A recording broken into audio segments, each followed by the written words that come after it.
There's a saying that the hood does not make the monk, but it appears that in the theater of the absurd that Nigeria has become these days, the hood is making the monk.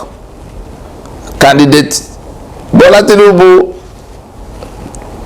who had to get all kinds of things going to reroad himself to being sworn in, including bringing thugs and all kinds of characters from the Niger Delta to come and occupy Abuja to make sure that he is sworn in on the 29th of May, and then he suspends fuel subsidy, removes everybody from central bank to NNPC. I don't know what happened with Kerry and all of that. So doing things, stepping, being sworn in and doing things, traveling overseas, went to France as Nigeria's president, went to ECOWAS to assume chairmanship, went to AU, all of those activities will not address the question of whether Bola Tinubu has become the president of Nigeria.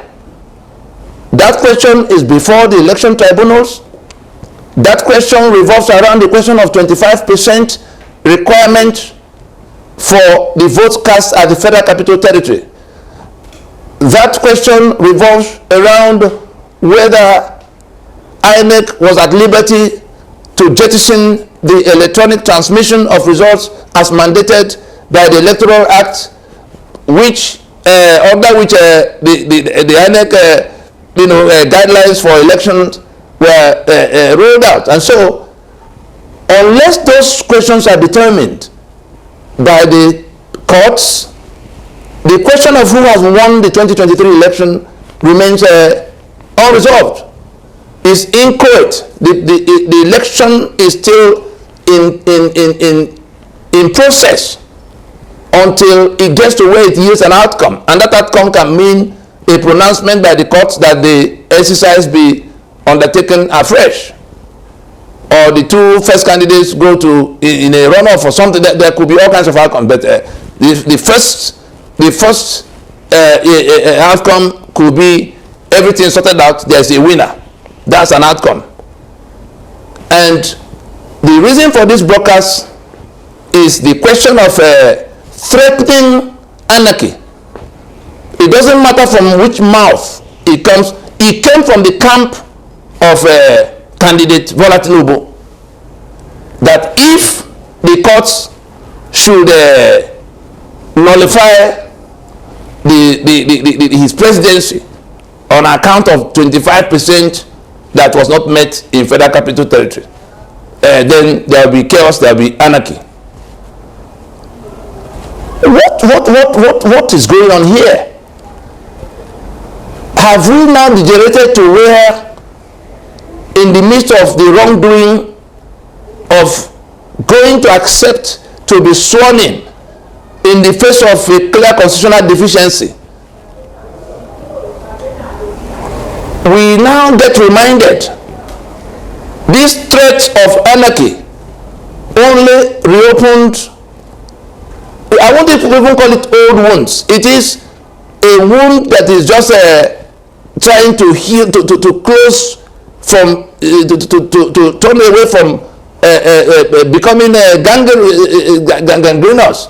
That is, we remember on election day, so that those who are discussing that question of threat as if it's a light matter that could be, I see it's been denied already.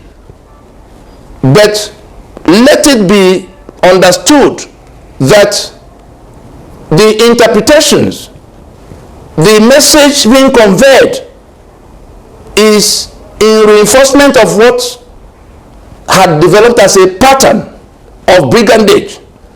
On election day, we all watched it live. The international observers watched it live, where MC Oluomo, on behalf of his principal, was threatening people from the eastern part, the Igbo, openly.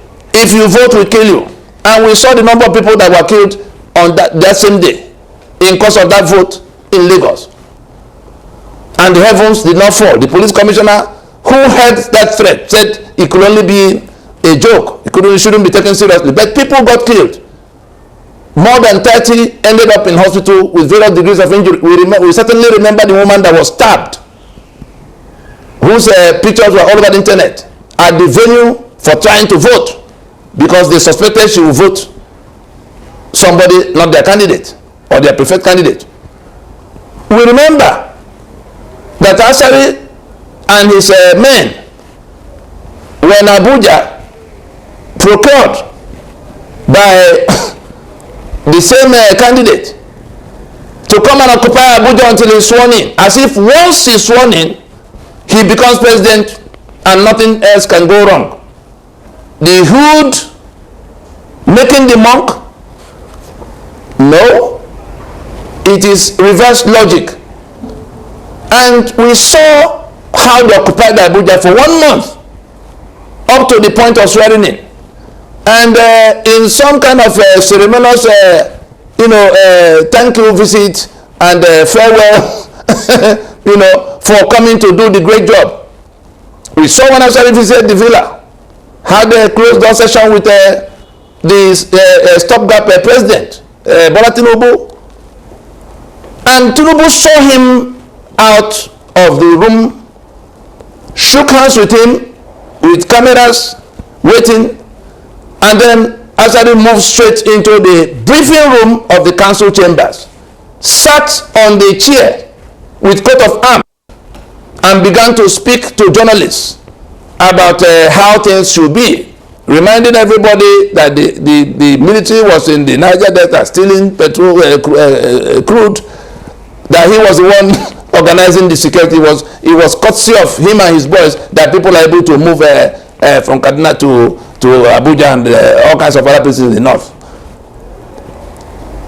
Nobody, I'm sorry, as a citizen, is at liberty to say we're in an environment of free speech. Under he can say anything, he can support anybody. But the issue is this threat of anarchy. When you combine Oluomo and you combine the kind of display Asada and his men were doing in Abuja against obedient movement people and all kinds of things, and you look back at the candidates saying before the election, the way to win, snatch it, grab it, run with it, which we saw aplenty on election day. If you then benchmark that threat against this pattern of brigandage associated with that candidate, you then see the full meaning of that threat. He's telling us that if we dare insist that the constitutional provision be held against him for not meeting the 25% requirement, he is just telling us that these forces of brigandage he can muster will be deployed and everywhere will be up in smoke. Let us be clear. Let us be clear that Nigeria is already disputed. For a candidate that did not win election, that found a way to coronate himself, to now sit in that place, bringing all kinds of things to threaten everybody else, that if we don't fall in line, if we don't comport ourselves, he's going to beat up everybody else. What an insult. What an egregious insult. But I do not blame that candidate. I blame the ones who chose to go to this election under the constitution that we have seen how it's playing out. But having said that, we come back to what will happen apart from what is being said. That 25%, if anybody is bold enough, if anybody is stupid enough to try to waive it, to try to brush it aside,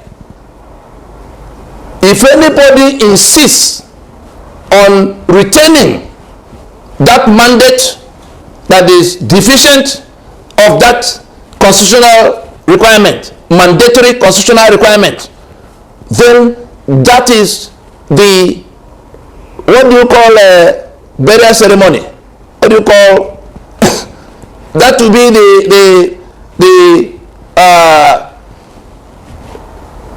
the burial of that constitution and everything anchored on it. Same day, not tomorrow, not the next day, same day.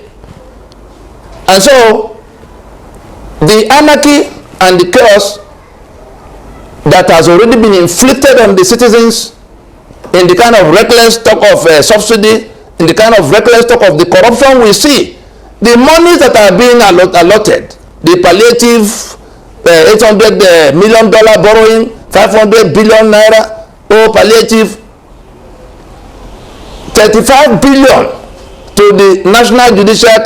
The timing alone spells only one thing: bribe.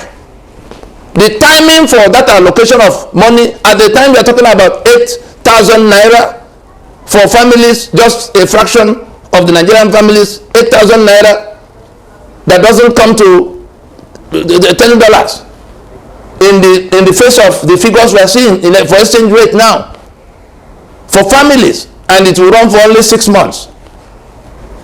What an insult! Even if the populace is under a spell,